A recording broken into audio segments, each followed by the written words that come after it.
Welcome back, everybody, to another episode of the Canon Thinks podcast. I want to start things off a little bit different today, and I want to start off with a quote.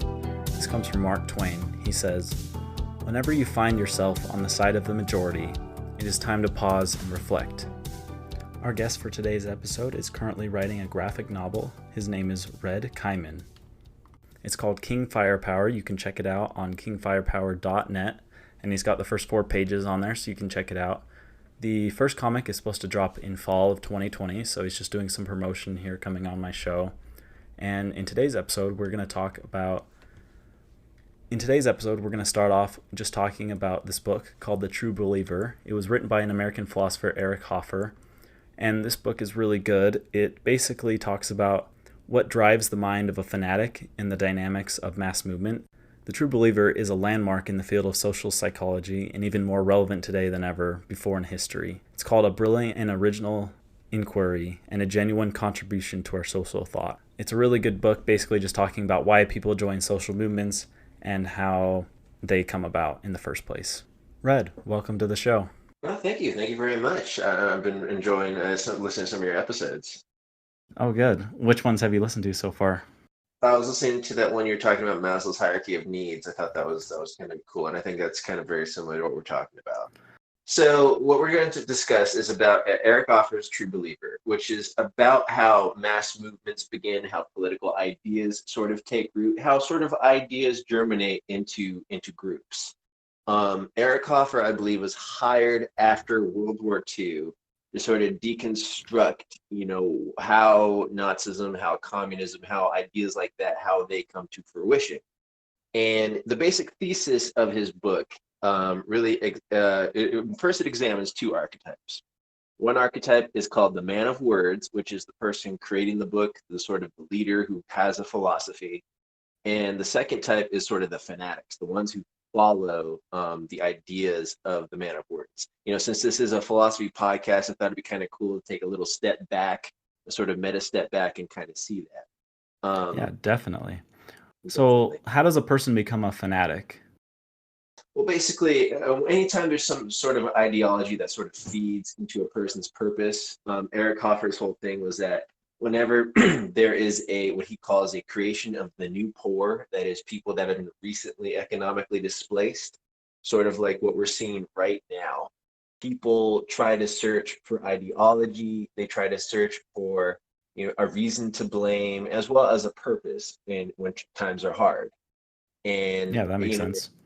Yeah, it was very interesting. He tried to talk about how the communists and the Nazis, a lot of times some people, when they become fanatics, they switch sides on a weekly basis, which is kind of interesting horseshoe theory wise, because if you see some crazy people on the internet, it just, you see weird things. But he also had a metaphor, when Jesus's disciple Paul, before he was Paul, who was a huge supporter of Christianity, he was Saul, who was a huge opponent of Christianity. And Hoffer's sort of belief was that the energy of people is what you need to look at sometimes more than ideology, which I think is kind of a cool thing to look at. Because, I do know people who, first they were really like this. They said, there is no God, there is no da-da-da, da-da-da-da. And then they go super religious. And it's scary because sometimes they'll try to, rope you into whatever they're working on. I knew somebody who, 1 week he didn't know what he wanted to do with his life, and then the next week he wanted to join the military. He wanted me to go with him, and I'm like, nah, dude, I knew who you were a week ago. I'm not gonna just, you have this whirlwind thing you want to get into. I'm not gonna, the risk assessment isn't there. I think the reason that happens is because you have a certain amount of energy that you can spend on doing things every day, and if you are like really bored, you're just going to start putting all your energy into like a really evolutionary cause. Interesting. Yeah, because I think it talks a little bit about that in the book, where somewhere, I'm not sure, but he talks about how the people who do become fanatics and the people who join like these revolutionary causes are the people who are bored. They're not just people who are poor, they're just people who are bored. Mm-hmm. And I think it's kind of interesting because when I was younger, right, Mm-hmm. you're a kid, you grow up, you don't like whatever the pop culture figure is at the time, right? So, remember kids used to hate Justin Bieber or they used to hate Paris Hilton. And you would think to yourself, man, if I was just a punk rocker, metalhead, da da da, I would stop them, blah, blah, blah, blah, blah. But the truth is, if you look at your Paris Hilton types, what feeds them isn't them just being them. What feeds them is their followers. So if you really hated Paris Hilton, you would create a Kim Kardashian. That would be what destroyed them. You know what I mean? So when you look at ideology, you don't do something that's so 180 diametrically opposed sometimes. Sometimes you want to go 30 degrees to the side and just sort of suck out, the fan base that way. It's Right. just figuring out how people think is very interesting when you Well, try it's to kind of like making counterculture to what's currently going on. Because even with in a like, way, yeah. yeah, Mhm. because even when Bernie Sanders was running for president, he was almost like the anti-Trump. Yeah. But in a weird way, he was like the left version of Trump in a weird way. Like this is Yeah, sort of like the things he was kind of referring to, and like his kind of people yeah who want that political revolution were going behind Bernie, who also those kind of that type of people, but they were on the right wing, were the ones behind Trump because they wanted somebody who wasn't a career politician to like change and fix everything, fix all their yeah problems. yeah. And it's just sort of interesting because you look at like what the last, I don't know, 12 years of politics, and there's always been that sort of need, whether it was, Ron Paul or Obama or something like that, there's always this mass movement that's like in need of change. So it is interesting to see how people think about that kind of. So what I don't really know exactly, but when fascism, because I know that a lot of this book talks about fascism and communism, is because Mhm. communism came out with Marx, but like who invented fascism? I know fascism. I mean, it was one of those weird ideologies. I think it started in like the 19. I'm gonna probably gonna be wrong about this, but I want to say like the 1920s because they were trying to find something they called like the third position, and it's sort of a weird because it's not like 100% like a total like they want to say that the state and like the faith and everything is together, and it's there are similarities again in terms of horseshoe theory. I mean, fascism and communism is you sort of get a very similar end result. Right. Um, and in a weird way, like if you look at what Mussolini said he wanted to do, what Mussolini ended up doing, like his implementation of whatever he was doing wasn't very effective at all. So I mean, in terms of ideologies, it's like whatever. But I know for a fact, I think Mussolini used to be a socialist before he was a fascist. So again, it's that same sort of energy. I mean, Karl Marx never had a real job. His father owned a winery, and he was sort of lecturing about labor, but it's, there's sort of, you kind of want someone who's done it, you know what I mean? Right. So it all sort of comes from the same similar place, a sense of belonging, a sense of purpose. I remember there's a viral clip online where like Richard Nixon, after he resigns the presidency, he goes on this whole thing about, the most miserable people in the world are the ones in Palm Beach and Palm Springs, and these people who they drink too much, they have no purpose, they have a whole bunch of money, but they're miserable. And a lot of people they want to be wealthy, but if there's no purpose in their life, it's miserable. And his whole thing was his entire life he wanted to be president, and a lot of people want him to go to jail and da da da. He's like, you know what, maybe Hmm. I should have been punished more, blah blah blah, but you know what, it's all sort of the same. Like his purpose in life was done, and it was a very interesting thing to see, you know what I mean, that sometimes purpose might be the biggest thing in life, and it's kind of interesting to to measure that, to see that. Well, definitely, because I think a lot of people that when you're depressed or you're just going through a hard time, it can be from lack of purpose and lack of having things to do. Yes. And when I definitely think that a big driver of just life and trying to achieve your goals is like the purpose of life is to seek fulfillment. If you ask, Mhm. like, if you look at a lot of those business books or like those inspiring like lecture books or like books about philosophy or whatever, it kind of comes down to that thought of your entire purpose of life is to just find things that you love and then be fulfilled in that. So I Mhm. imagine that once you, if you work your whole to become a president and then you do that, then it's like, well, what do I do now? You're probably just done. Mhm. Yeah, I do think that's like a lot of graduate students get depression because of that. I know a lot of people get depressed because of that. I was actually reading a book. It's called The Overachievement. I forgot who the writer was, but his whole thing was that goals are good, but you should go beyond the goals. And his whole thing was the dream isn't just a goal. The dream is a feeling of fulfillment, and that's something you should try to obtain. And I thought that was very enlightening. Yeah, definitely. Because it's more than just seeking goals and like achieving in numbers. It's about that inner peace and that inner, like almost getting in the flow state. Because when you're in the flow state, that's when everything kind of makes sense for a lot of people. That's how an artist could be dirt poor his entire life, but still have a really happy and fulfilled life. No, definitely. I think I think I was trying to find it before I got here. There's a French philosopher. I couldn't find him on Google, but his whole thing, he had a bunch of alternatives to the stress of reality. His whole thing was, pursue bohemianism, don't pursue consumerism. It's better to make things necessarily than just buying things. That's more fulfilling. Yeah, So I think that makes sense. yeah, And it's he very was cool. French. He was French. I forgot. I was trying to find what it was. I couldn't find him. But Hmm. yeah, I just remember that part very Okay. specific. Um, yeah, definitely. Yeah, when going back to kind of what we were talking about joining large social movements, Mhm. I'm just kind of thinking about back in the 60s and 70s when all the young kids, like I guess the boomers when they were young, Mhm. they hated the society that their parents had set up and they didn't accept it, so they pushed really hard against it and they became, like the hippie movement and everything. And then that just kind of like fell apart because we don't have all that came out of that, at least like nowadays we can't buy drugs legally, like the drugs that they had back then, Mhm. and it's kind of almost like a bumper sticker at this point. Oh yeah.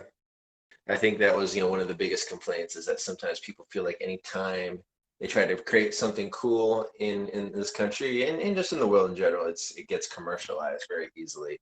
But I think, that's a really good example of the mass movement because, everyone started out very open-minded, right? But there wasn't any sort of regulation, which is what was a good idea, what was a bad idea, and then you have things like Altamont where people got stabbed. They had this huge rock concert, and there was a lot of violence in that. And people who were trying to find meaning, ended up getting suckered into Charles Manson or whatever religious thing, and Right, people, because that was like the start of a bunch of big cults in the yeah, 60s and 70s. yeah, yeah, because people just wanted to be, well, I mean, they just wanted to be open-minded, so they weren't very critical. They were trying to, but then people took advantage of that. And Yeah. I think the biggest thing to take away from the 60s is that you can still take the responsibilities of adulthood, but you just have to do it in your own image, in your own way. They were so obsessed with not being their parents that they would rather ruin their life, you know what Yeah. I mean? Yeah. So I think, you don't have to, dismiss responsibility, but just doing it your own way. I think that's the biggest takeaway. Because, for every guy who joined a cult, there was a Steve Jobs, you know what I mean? Because that Steve was part of that. His ability to be open-minded led him to create Apple and things like that. And it's weird because have you ever seen Pirates of Silicon Valley? I haven't. Okay, so it was about Steve Jobs and Steve Wozniak in the beginning of creating Apple.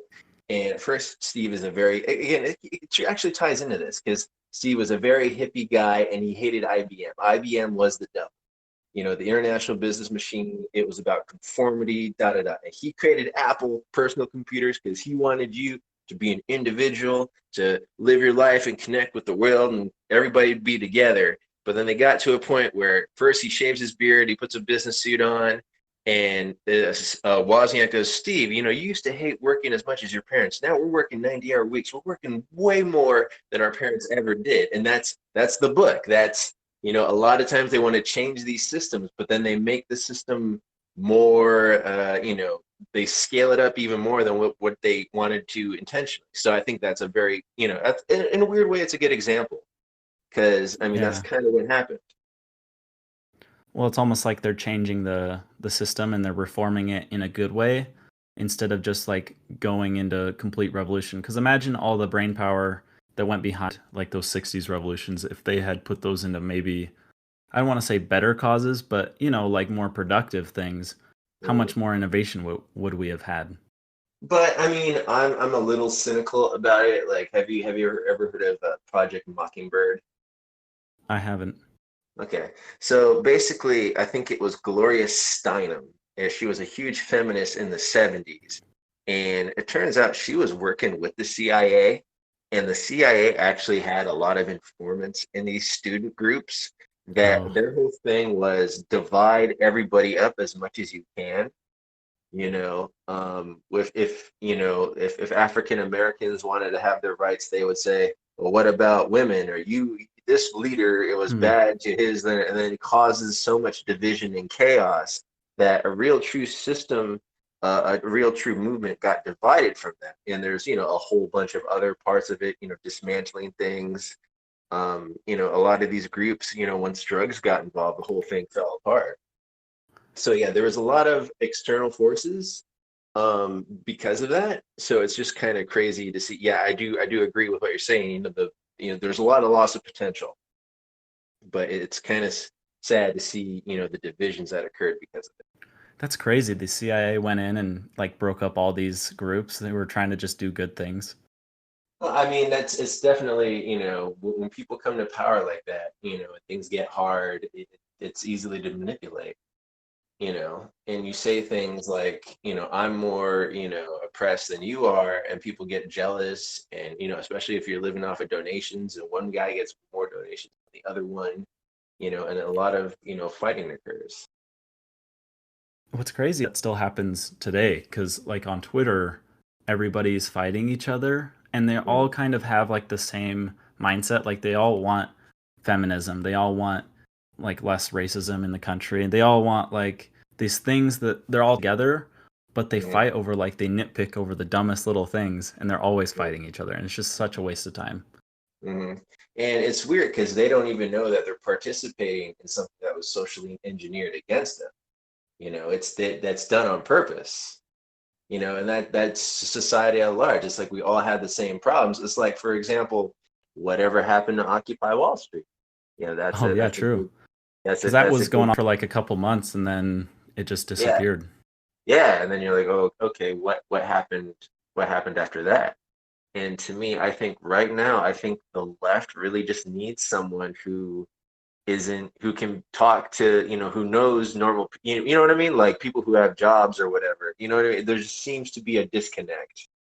I Yeah. just, I see it in a broader way. And Well, it's because when you go to the right, it's all unified by religion, and so it's a lot easier to kind of unify everybody because you're like, well, we all believe in Jesus, even though they're all a bunch of, I mean, not a bunch of, but like some of them are mm, definitely not following the teachings of Jesus, but mm, they all have that like common basis, and then they just kind of accept what each other does. mm. Yeah, there's a sort of a thing going on there. And I think, the themes of forgiveness, it does work in when it's applicable that way. Yeah. So, I don't. I guess I do bring up politics a lot just because that's kind of what I don't know, I focus on a bit, but uh, when I th- what I've been kind of noticing is that politics over the last couple of years has become much more um I almost want to say life and death for some people. Like, they'll freak out every time that you say something that they don't agree with, or like when Trump got elected, like all those people were crying in the streets. I think that's mhm, because we're kind of like losing religion as a society. We're becoming more atheist and more, I guess, spiritual. And in that, people are spending that time that they normally would have spent on religion in politics or in other causes that sometimes they're good and sometimes bad. Oh, definitely. I think because I think politics has filled that vacuum that religion used to take. Right. And I think, somebody made a comment like, Karl Marx once said religion is the opiate of the masses. But as religion is lessening, there's now an opioid epidemic. So Oh, now opioid is the opiate of the masses. that's And crazy. Yeah. you have to look at those one of those weird things. It's like, yeah, there were issues back then, but was this worth the trade-off? And to me, I think, after reading The True Believer by Eric Hoffer, you realize the goal of every revolution, if every revolution was successful, the successful goal would be really more efficient bureaucracy, right? You have a problem, the government or whoever can handle it easier. And Right. Or the free that's, market, well, I or mean, yeah, free market, whatever people yeah, want. Yeah. yeah. So I feel like you read Eric Hoffer as True Believer, you leave thinking logistics is the sort of the solution to people's problems in a weird way, in a sort of a nuanced way. Because, being a revolutionary is cool and stuff, but, at the end of the day, you're going to have to be a plumber, you're going to have to be a carpenter. And some people who talk about revolution, they don't want to do that. It bores them. But it's like, no, this is sort of and then the one thing about this epidemic, this pandemic, is that it really made people appreciate the sort of bedrock of our society, the people who do make sure things are running. So it's kind of a weird, eye-opening thing. It's definitely a lot easier to, I mean, just to go on something specific, to if we were to talk about healthcare, because this is kind of a thing that people are talking about a lot right now. They want universal free healthcare, and that's like a very revolutionary idea to most Americans. And imagine if a presidential candidate or somebody just said, like, let's get rid of our administrators, like let's let's regulate the insurance companies better, like let's make changes that'll actually work and not just completely rewrite the system, because you can't just destroy 100 years worth of the system that we built overnight. You have to just make subtle changes and like make the bureaucracy a little bit more efficient. Mm-hmm. And I know that guy is, whoever that person will be, he will be public enemy number one. So that is, the reality of the situation. Yeah, because so many people make so much money off their current healthcare system. Completely. And those are the ones that are holding the whole thing in place. But in terms of solutions, I do know physicians, they're talking about, having medical records on the blockchain. They're talking about, telemedicine. This epidemic has increased telemedicine. I think that might be a more practical solution. Again, everything, all the solutions are very logistics based. So I think that's something to look at into the future. It's a very complicated problem, but, that would be where I would go. Right. And you can definitely save a lot of money there, because if you're going to do, for example, therapy, you can just do that over the phone right now, and that's going to save you a lot of overhead. Oh, completely. What other needs or what other voids are being filled? Like, since people don't have religion anymore, what else are people spending time on? Well, I think, consumption. I think, we talked about mass media. You showed me that video where you said that Disney is a religion. I think that is click checking off a lot of boxes. Yeah. Because fandoms do go very crazy over religion, or excuse me, over Disney. So it is something crazy to see. Yeah, so I'm actually from Utah, and it's kind of got this weird culture out here with a lot of Mormons, but they're basically all obsessed with Disney from a young age, and they keep that obsession through adulthood. A lot of people do. Really? So I know a lot of adults who will literally sit down and watch Disney movies all the time. Really? Yeah. That's Like, interesting. even in college, there would be people who would sit down like on dates and stuff and like go to Disney movies, and you're like, what are you doing? Well, I mean, wow. So, okay. So now, in your experience, does the Mormon community, do they have issues with where Disney is going? Like, do you see a lot of that going on as well? I'm just interested. What do you mean? Like with China and stuff? Not so much that, but I feel like lately, Disney has been more open and more supporting of the LGBT community. Is that something you've seen pop up where people have issues with? Um, the LDS Church still struggles with accepting like gay people, and I don't know if, I mean, most people are okay with it, so I don't think it's a big deal. Plus, Disney's not like exactly the best company for having that kind of representation, because even in that new Star Wars movie, they had that lesbian kiss at the very end that was edited out. Like, they don't really care about that cause, because they just basically got rid of it the second anybody said that they didn't like it.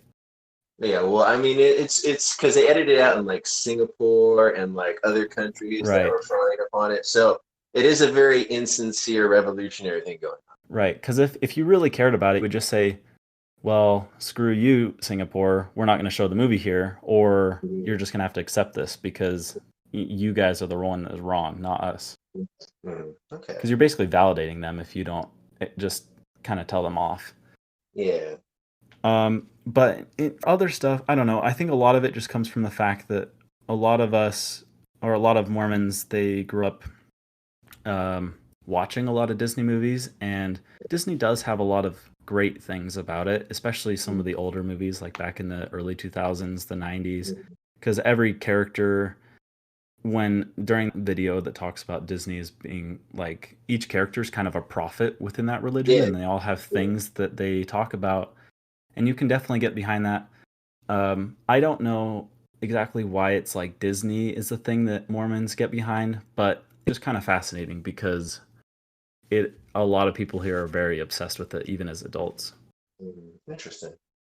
I just remember I was getting in an argument with somebody, and somebody was trying to say that all the greatest artists ever were Catholic, and he's like, Michelangelo is Catholic, and Da Vinci, and da da da. Who is the Protestant artist? I'm like, well, it's got to be Walt Disney, and it's like something people forget about. So maybe that could be part of it, but yeah, that is kind of interesting. Oh yeah, for sure. I don't know why you would try to argue that all the artists were Catholic. I mean, there's been tons of great artists just from all across the world for Well, a long I time. feel like a lot of Catholics, their big thing is they argue about the aesthetics and their belief.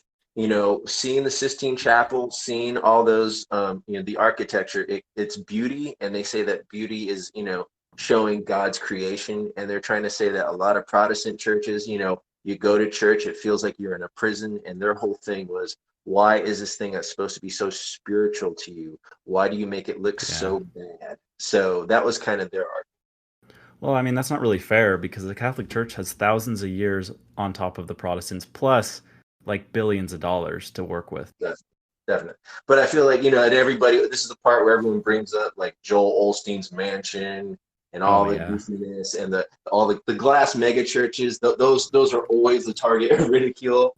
It's like, look at this. You made Yeah, I mean this. those like telechurches or whatever, the big ones, those are just, I mean, I'm not exactly a big fan of all religion, but specifically Mhm. those are like the exact problem with modern religion right there. Yeah. So I mean It's like that was capitalist religion. yeah, yeah. So I think, but the idea of bringing aesthetics back to religion, I think that's kind of an interesting concept to sort of return to. So I think that's, they're bringing interesting points. It's like the whole, if I could take like 50% of what they're saying and apply it in a good way, I'll take Right. Yeah, definitely.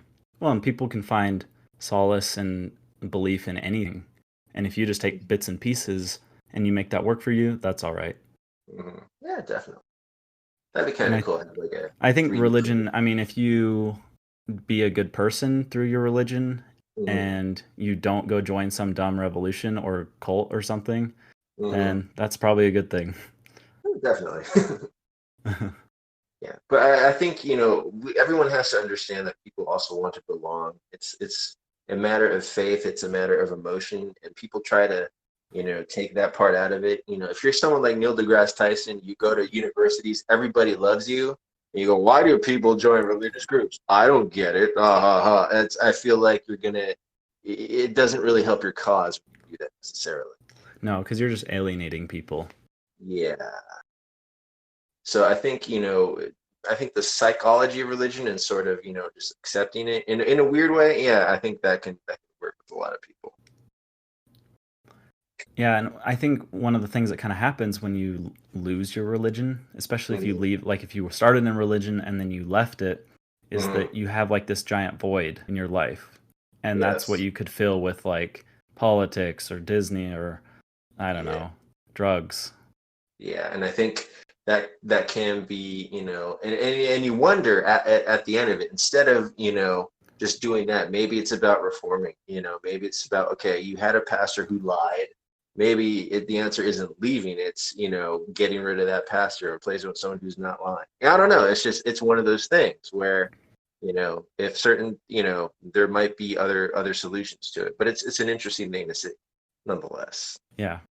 Because again, with revolution, we had this notion in the beginning of 2000s, like, oh, these tyrants are evil, we got to remove these tyrants, and everything will be okay, and I think we sort of saw the reality of it, which was, some cultures needed a leader to sort of rally behind.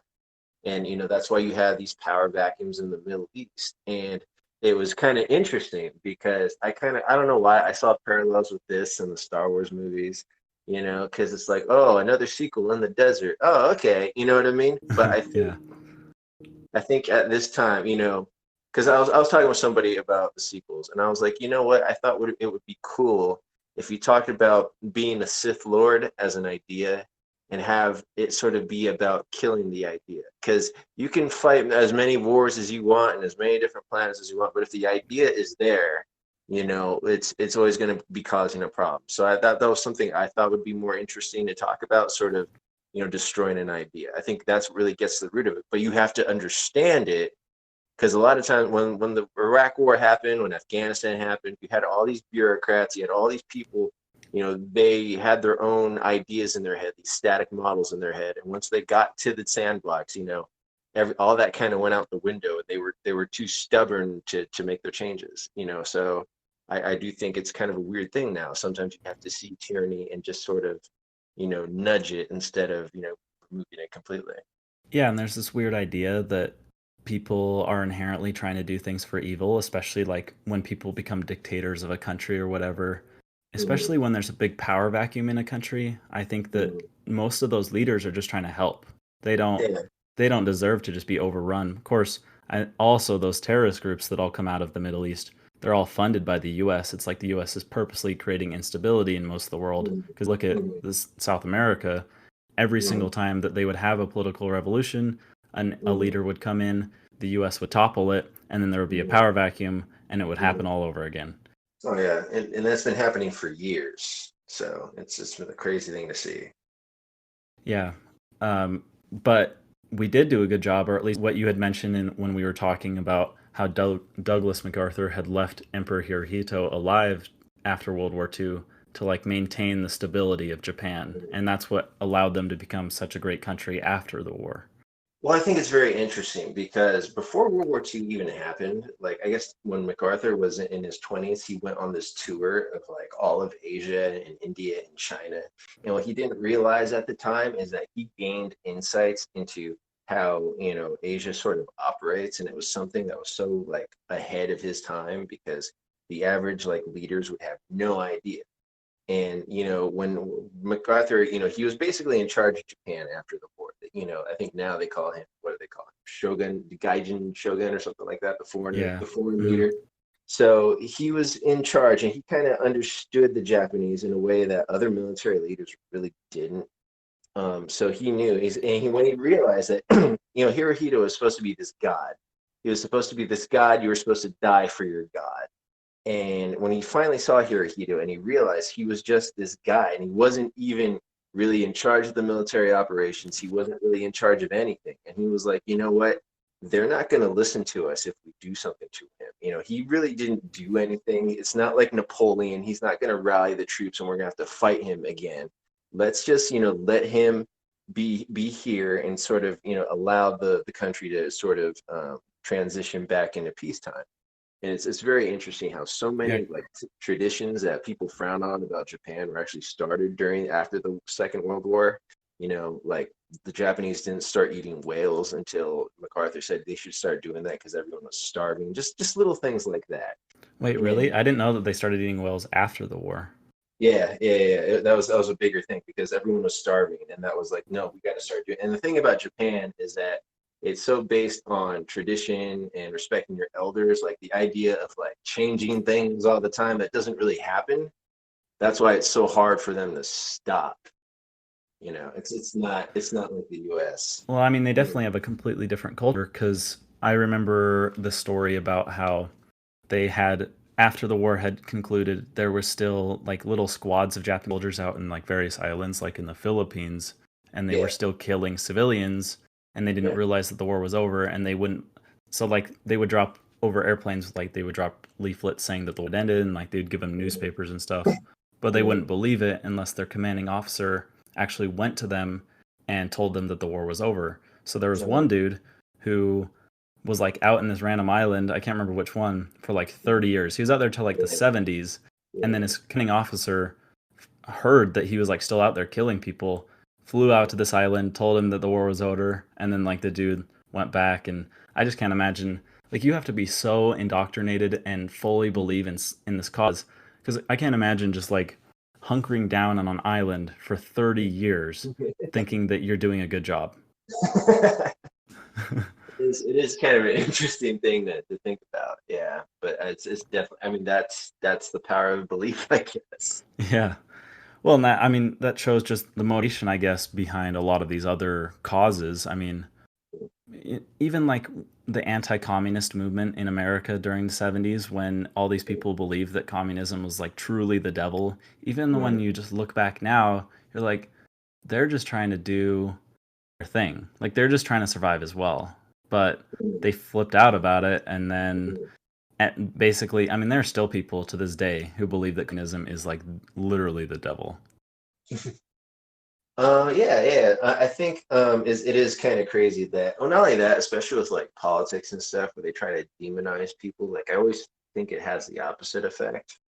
Like you don't want to demonize your opponent necessarily, as more as trying to portray him as being foolish. It's such an interesting thing to see Yeah. how people believe in certain things. It is definitely cool and interesting. But to go back to what I was saying, I feel like with military leaders though, like MacArthur was one of them.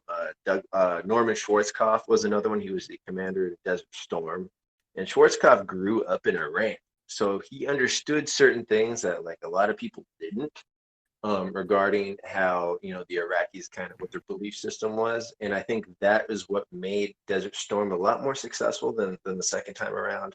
Necessarily, is just sort of understanding what who it is you're dealing with, and I think that's such an interesting, intricate part of it. You know. Can you elaborate a bit more on what made Desert Storm successful? Okay, well, Schwarzkopf was originally a Vietnam veteran, right?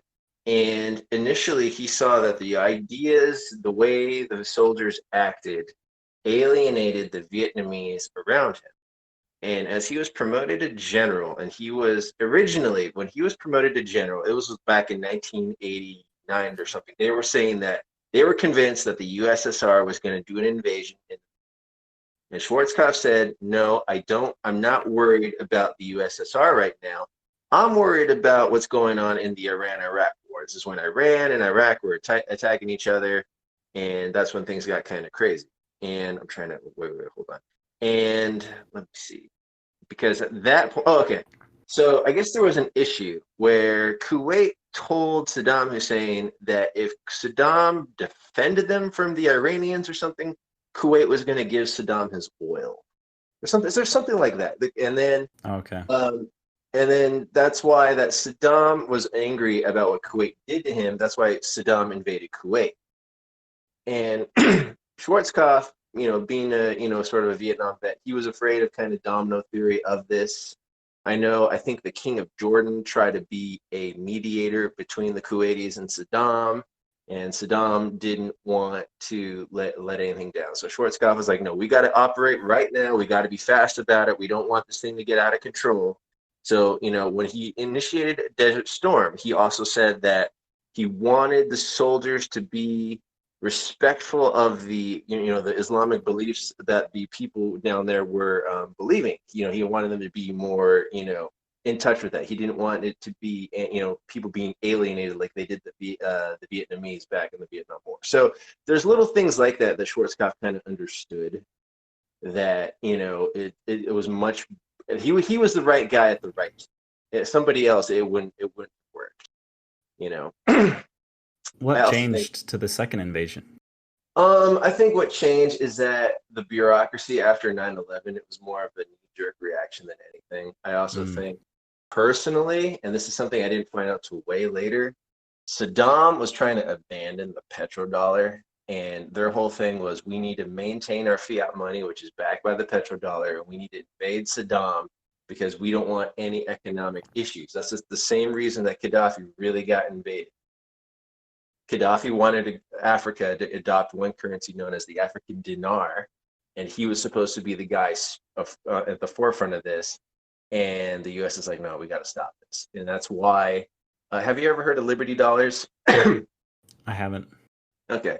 So I believe there's this guy back in like 2010 or something. He was a huge Ron Paul supporter. He decided to make his own money, and the feds eventually got to him and arrested him. I think they put him in jail for however many years. That's why the guy who created Bitcoin, Satoshi, nobody knows who he is. There's a reason because he didn't want to get arrested. Yeah, that's crazy. because the U.S. used to be backed by gold. They used to have gold-backed currency, but Nixon got us off of it back in the 70s during the Vietnam War, and he said it was going to be a temporary suspension, and then it led us to fiat currency. And now we're having problems because of that. Because now people are asking questions like, well, if the Fed can just print out as much money as it wants, why do we have to pay taxes? They're asking the inappropriate question. So things are going to get very interesting. Maybe not. We'll see. It's funny because they're just hoping that $1,200 bonus check just kind of shuts everybody up. Yeah. I actually had a conversation on another podcast. I said that in America, if they always want to give you something to prevent you from doing anything, and that's definitely what it is. Because it's not like 1984 where there's a totalitarian. Because if they did that, if it was like 1984, we would all rebel by now. But now it's give us a little bit, have us compete against each other, and things. They hope things will just blow over. So we're in a very interesting time right now. It's going to be interesting to see how this all plays out. Yeah, especially because people like Jeff Bezos just made like $24 billion in the last couple months off this pandemic, and everyone else is going broke. And you're like, how is this possible? Why is this happening? I mean, I don't know if it was that purely in stock value or I don't know. Amazon's such a weird company. Well, I think a lot of it just came from the fact that since people are at home more, they're ordering more stuff off Amazon. They're getting bored. I mean, have you ever looked at Amazon stock? No. Okay. How much is it worth? Well, I mean, it's not so much that it's worth. It's like they don't really pay dividends. They don't really do things that a strong stock should do. Like a lot of people like buying Amazon for other reasons. I personally don't, because I'm just kind of, and just the way Silicon Valley does certain things, everything is not, they don't care so much about revenue. It's just about the worth. And the worth is just a fictitious number. You know what I mean? It's not liquidity. It's not cash. So I feel very strange about Amazon. It's like when I found out Delta was a business that operated paycheck to paycheck, like it was such an eye-opening thing. And sometimes I wonder if Amazon does have it as together as well. I think they do, but it's just I wonder sometimes. There's certain little questions I have. I just checked out their stock. They were at $1,800 per stock in December, and now they're at $2,400. So they've gone up $600 in a couple months. But definitely I mean, from the pandemic. But how much is the percentage in dividend? Because here's the thing. Like when they don't have a dividend. Yeah, you're right. They don't have dividend. Yeah, I mean that would probably be why it's so up then. So it's what you're talking about with the airplane. It's kind of funny how as soon as this pandemic started, it's like all these companies, all these large corporations are about to fail. And you're like, you don't have a couple months of savings like the rest of us? Yeah. That's a very eye-opening thing. Oh my gosh, like the fragility of everything. Yeah. I mean, not to harp too much on this, but like this is kind of, we're entering like what they call like 8-stage capitalism, where capitalism kind of fails itself. Well, I mean, it's kind of weird because so much of it is cronyism. So much of it is, they pay the lobbyists, and the lobbyists go to the senators, and the senators get on the board of directors, and it sort of mutates into this weird thing. Because it's definitely a mixed economy. It's not free market. Bailing out Delta isn't free market. You know what I mean? This is something else. This is some sort of, I mean, some people called it anarcho-tyranny. Some people called it whatever, but it's not, I get what you're saying, but yeah, it's a very strange time to see. Yeah, I mean, like even some of our old, very right-wing presidents like Ronald Reagan would probably be really pissed right now, like how everything is in general. Mhm. These people, like all these people who are very much pro free market and like love capitalism, Mhm. and then they just like accept how the market is like right now, and it's like this is totally not what people wanted 50 years Mhm. ago. This is like very skewed dystopian stuff. Yeah. Well, I don't think Ronald Reagan could have predicted that billionaires would have bought 40 houses at a time and drive Yeah. those costs of pricing so high that nobody can pay for rent. And now you have people who have jobs who are on the street. Ronald Reagan would have, wouldn't have, there's no way he would have supported that. No. So I mean, there's a lot of weird things that there's a lot of things I haven't had the imagination for that you have to see it, and even seeing it, you're like, wow, this is what it is. This is crazy, you Yeah, know. and it's definitely hard to envision what the future holds for us because, Mhm. I mean, 10 years ago, nobody would have imagined iPhones being such an important part of most people's lives. Mhm. And now like every single person has a phone in their pocket and, Mhm. just everything like that where technology moves so fast and it's really hard to predict the future because of that. I also think it's hard for people because it used to be you could grow up trying to have a job that your father had, and it was a set thing. But now things are changing so fast. You can't even go to college for a certain type of field, and then your field is obsolete by the time you graduate. And there's so much uncertainty all the time, and not everybody can hack it. Right. Because only like 3% of people actually become like financially free with before the age of 60. I think that's the number, something like that. But basically, it's really hard to even follow the way that like our family members, our older family members used to do things because you can't just go to college and get a job after because you might just have to work at like a fast food joint just to even survive. Mhm. And the idea that student loans, you can't declare bankruptcy to get out of them, and there's no set path. Everything is going to be an experiment, and they're going to look at you like you're a loser if it fails. But if it wins, you're like, oh, you're the innovator. But you have to play Right. that game, and some people can't accept that game. Well, and You're it's also promoting, taking you're that jump promoting a too. yeah, but it's like you're promoting a book on a Discord. What does that mean? Da da da da da. It's so alien to them. Yeah, speaking of that, can you talk a little bit about your website and your book? Okay, so my website is kingfirepower.net. It is a website promoting my graphic novel. Initially, it was a full-on screenplay, but we're going to do it in 5 different issues. Issue number 1 comes out fall of 2020. Hopefully, all things being equal. It's about a princess named Mina, and her kingdom gets under attack by these sort of invader people. And what the lucky thing for Mina though is that her uncle is this time traveling wizard, and he's been stockpiling like these modern assault weapons. And Mina decides to defend her kingdom using these weapons. So it's sort of like I don't know, like Die Hard with dragons or Lord of the Rings meets Rambo, that kind of a thing. So it's a definitely a really cool graphic novel. I have the first 4 pages on the website kingfirepower.net if you guys want to check that out. It should be on Comixology again in fall of 2020. So are you going to get the first issue out soon? Yeah, fall 2020. Okay. How Yeah. much are you charging for that? I mean, we're debating on pricing. I'll probably want because it's like 20 pages. It's probably going to be 9.99. I'm thinking about whether or not I should go to Indiegogo to, either sell it or begin the financing of issue number 2. But it's definitely something we're very excited about.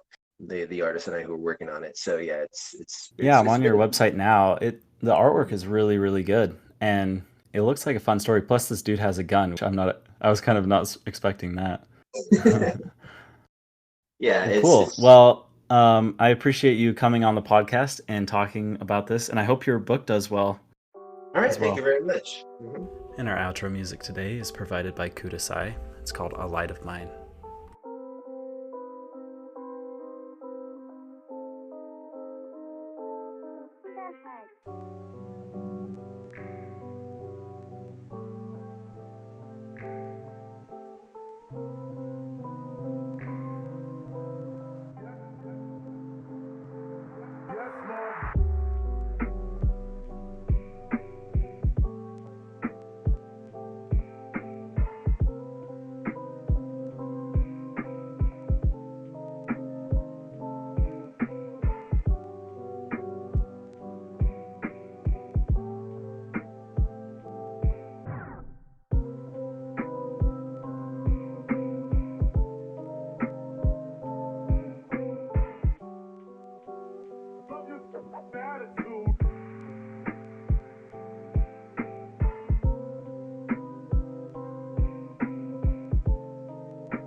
Spotted!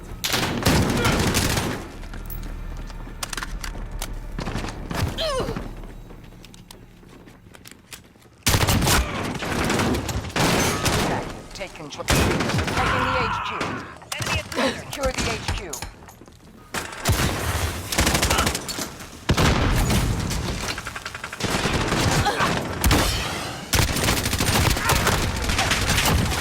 They're taking our HQ.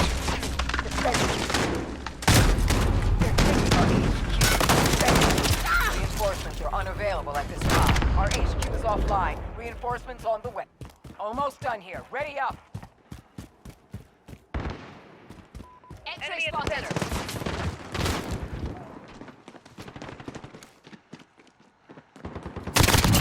Get to the new HQ.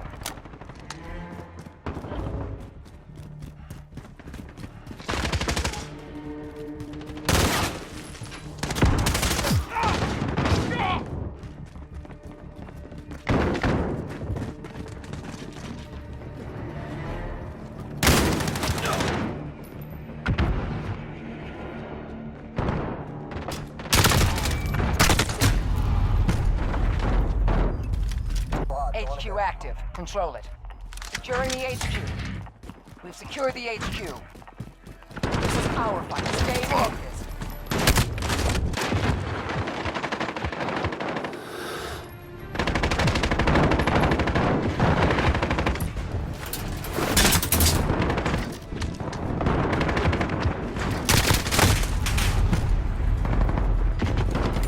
Negative on reinforcements.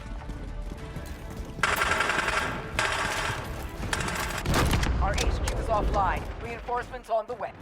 Next HQ up in 10. Get ready.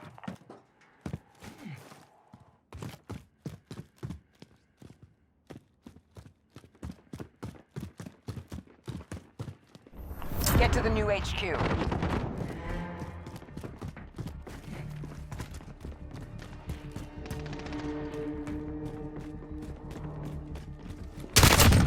Target down!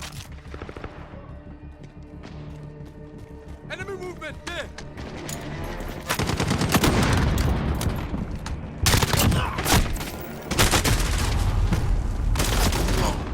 Approach, ready for death. HQ active. Control it. Securing the HQ.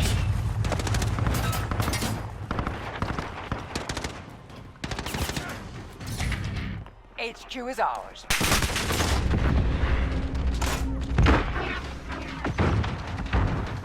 Mission accomplished. Solid day's work.